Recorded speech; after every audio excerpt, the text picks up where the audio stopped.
بسم اللہ الرحمن الرحیم۔ آج انشاءاللہ العزیز مائع مستعمل کے بارے میں بات ہوگی، یعنی وہ پانی جو استعمال شدہ ہے، ایک مرتبہ استعمال ہو چکا ہے، اس کے بارے میں بات ہوگی کہ آیا وہ پاک ہے، ناپاک ہے، وہ پاک کرنے کے قابل ہے، پاک کرنے کے قابل نہیں ہے۔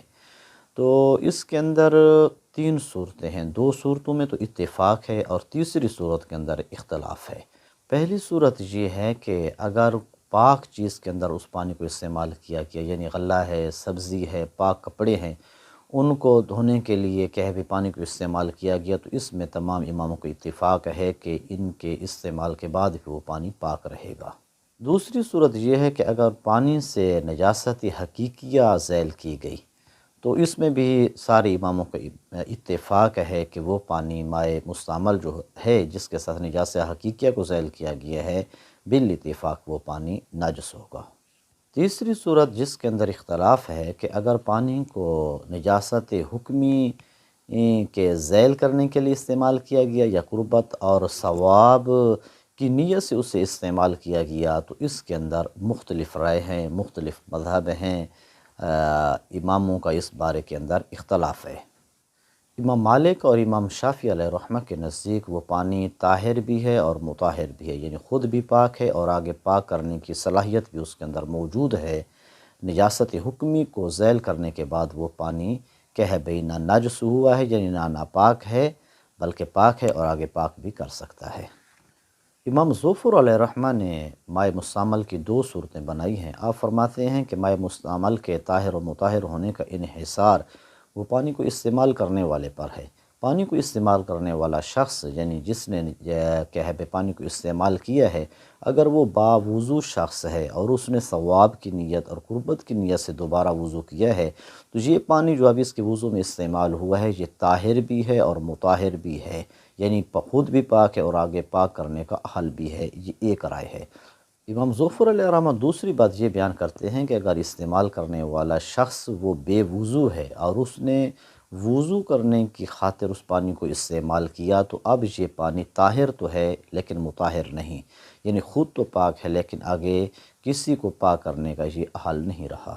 امام شافعی علیہ رحمہ کا ایک قول بھی یہی ہے، یعنی وہ بھی فرماتے ہیں کہ بھئی اگر بے وضو شخص نے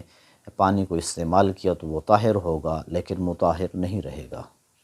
امام محمد علیہ رحمہ کا مسلک یہ ہے، آپ فرماتے ہیں کہ مائع مستعمل وہ طاہر تو ہے لیکن مطہر نہیں، اگرچہ پانی کو استعمال کرنے والا وہ بے وضو ہے یا با وضو ہے، یعنی اس نے وضو کرنے کی یعنی حادث کو دور کرنے کے لیے وضو کیا ہے، یا اس نے قربت اور ثواب کی نیت سے وضو کے ہوتے ہوئے دوبارہ وضو کیا، دونوں صورتوں کے اندر آپ فرماتے ہیں وہ پانی طاہر رہے گا لیکن مطہر نہیں رہے گا۔ امام اعظم علیہ رحمہ کی ایک روایت بھی اسی طرح منقول ہے کہ آپ بھی یہی فرماتے ہیں کہ استعمال کرنے والا چاہے بے وضو ہے یا با وضو ہے، اس کے استعمال سے پانی طاہر رہے گا لیکن مطہر نہیں رہے گا۔ حضرت شیخین کریمین کی رائے یہ ہے کہ استعمال کرنے والا شخص چاہے وہ نجاست حقیقی کو زائل کرنے کے لیے استعمال کرے یا نجاست حکمی کو زائل کرنے کے لیے استعمال کرے،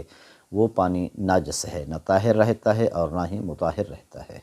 مائع مستعمل کی نجاست اور طہارت کے حوالے سے جتنے بھی اقوال ذکر کیے گئے ہیں، ان میں سب سے قوی ترین قول جو ہے وہ حضرت امام محمد علیہ رحمہ کیا ہے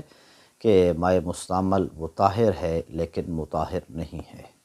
اور عموم بلوہ کی وجہ سے اس زمانہ کے اندر فتویٰ بھی آپ کے قول مبارک پر ہے کہ مائع مستعمل وہ طاہر ہے، مطہر نہیں ہے۔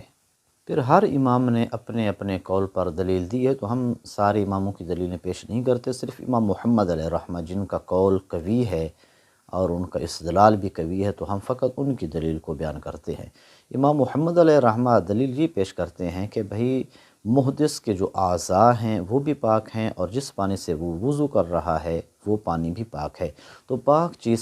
چیز کے ساتھ لگنے کی وجہ سے حرام اور ناجس نہیں ہوتی۔ ہاں، اس کے جو ہے پہلا درجہ پانی کا جو ہے وہ نہیں رہے گا، یعنی اس کے اندر کمی آ جائے گی، کیونکہ اس کے ذریعے سے ایک عبادت یعنی وضو والی عبادت جو ہے وہ ادا کی گئی ہے، تو اب پہلے نمبر کا پانی تو ہم اس کو نہیں کہیں گے، تو بھئی وہ دوسرے نمبر کا پانی جب بن جائے گا تو اس کے لیے ہم یہ اتنا کہہ سکتے ہیں کہ وہ مطہر نہیں رہا لیکن طاہر اسی طرح وہ برقرار ہے۔ اور یہ مائع مستعمل صدقے کے مال کی طرح ہے کہ جو صدقے کا مال اس کے اندر بھی، کیونکہ وہ بھی خود حلال ہے، پاک ہے، لیکن جب اس کے ساتھ صدقہ ادا کیا جاتا ہے تو اس سے بھی کیونکہ ایک طرح کی قربت ادا کر دی جاتی ہے، ایک طرح کی عبادت ادا کر دی گئی ہے، تو اب وہ مال جو ہے پہلے درجے کا نہیں رہا۔ اسی وجہ سے رسول اکرم اور رسول اکرم کی آل پر ایسے مال کو خرچ کرنا اور ان کا استعمال کرنا وہ حرام ہے۔ مگر یہ دوسروں کا میل کچیل ہے، یعنی اگرچہ ہے مال لیکن یہ دوسروں کا میل کچیل ہے، اور جو میل کچیل ہے وہ رسول اکرم اور رسول اکرم کی آل پر استعمال نہیں کی جا سکتی۔ نتیجہ یہ ہے کہ جس طرح کے صدقے کے مال کے اندر ایک قسم کی قربت کی ادائیگی کی وجہ سے اس کے وصف کے اندر تبدیلی آ جاتی ہے، تو اسی طرح مائے مستعمل میں بھی ایک قسم کی قربت کی ادائیگی کی وجہ سے وصف میں تبدیلی آ جاتی ہے، اور اسے پھر طاہر ہی مانا جائے گا، مطہر نہیں مانا جائے گا۔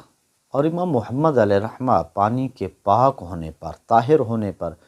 یہ بھی دلیل پیش کرتے ہیں کہ جب رسول اکرم صلی اللہ علیہ وآلہ وسلم وضو فرماتے تو صحابہ کرام علیہم رضوان آپ کے جسم مبارک سے پانی لگا ہوا لے لیتے اور اپنے چہروں پر ملتے، اپنے ہاتھوں پر ملتے، اپنے سینے پر ملتے۔ رسول اکرم نے کبھی بھی ان کو منع نہ فرمایا۔ اگر